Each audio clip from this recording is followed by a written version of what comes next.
ខ្ញុំនិយាយរឿងភ្នំត្រាប់បន្តិចហើយបងប្អូនខ្មែរយើងគិតតាមការគួរណាបងប្អូនកុំខមមិនជេរស្ដីគិតទាំងអស់គ្នាចា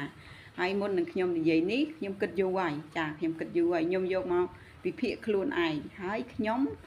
ស្ដាប់ខាងនោះបន្តិចខ្ញុំស្ដាប់ខាងនេះបន្តិចហើយជាពិសេសជាងគេគឺខ្ញុំស្ដាប់បងប្អូនកងទ័ពយើងដែលគាត់ឈរជើងនៅទឹកដីហ្នឹងហ្មងហើយបងប្អូនគាត់មិនមែនចេះតែនិយាយឲ្យទៅរួចពីមាត់ទេគាត់ស្អិតតែចេញវីដេអូមកស្បត់ដាក់វត្ថុស័ក្តិសិទ្ធិចាស្បត់វត្ថុស័ក្តិសិទ្ធិមុខវត្ថុស័ក្តិសិទ្ធិចាបើគាត់និយាយកុហកណាបងប្អូនស្ដាប់ឲ្យច្បាស់ភ្នំត្រាប់នៅតែជារបស់កម្ពុជាយើង 100% ឈរជើងលើភ្នំត្រាប់បងប្អូនចាឲ្យច្បាស់ណាហើយចំណុចសំខាន់ដែលបងប្អូនត្រូវគិតណាបើសិនជាភ្នំត្រាប់ផ្ទះលេខ2ហ្នឹងគេឈរជើងមែនណាបានមែនណាបងប្អូនប្រាសាទនៅខាងក្រោមនេះក៏គេមិនຕົកដែរបងប្អូនចាព្រោះភ្នំត្រាប់ខ្ពស់ណាស់បងប្អូនចាខ្ពស់ណាស់ហើយកងទ័ពយើងគេចង់លេងស្មារតីក៏បានដែរអត់ពិបាកទេដាក់មកចំតែមកបងប្អូនភ្នំត្រាប់ខ្ពស់ណាស់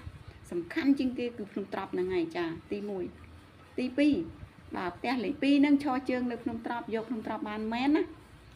បងប្អូនហើយមិនដឹងជាអួតយ៉ាងណាទេទូទាំងពិភពលោកហើយឈរលើនឹងឡាយលើនឹងផកឆ្វេងជ្រុងឆ្វេងឈងស្ដាំគ្រប់ទិសទីឲ្យបងប្អូនមើលហើយ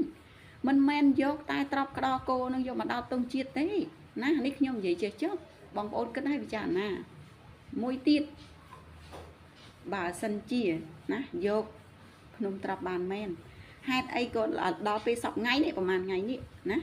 ទី27 28នេះ26 27 28នេះទៅប្រាប់ក៏ប្រជាជនគេណាមេភូមិភាគ2ណាទៅប្រាប់ប្រជាជនគេថា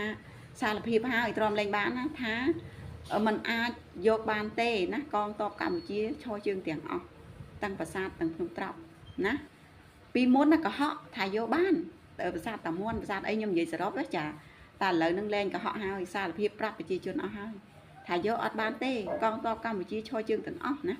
បងប្អូនឆែកមើលសារព័ត៌មានណាបងប្អូនមួយថ្ងៃវាចេញច្រើនណាស់សារព័ត៌មានចារាប់មិនអស់ទេចាវាចេញច្រើនណាស់ហើយរហូតដល់ថ្ងៃទី28 29នោះវាប្រាប់ប្រជាជនវាថាយកមិនបានទេកងទ័ពកម្ពុជាឈរជើងទាំងអស់ណាបងប្អូនយល់ឃើញយល់តាមការគួរទាំងអស់គ្នាណាបងប្អូនខ្មែរយើង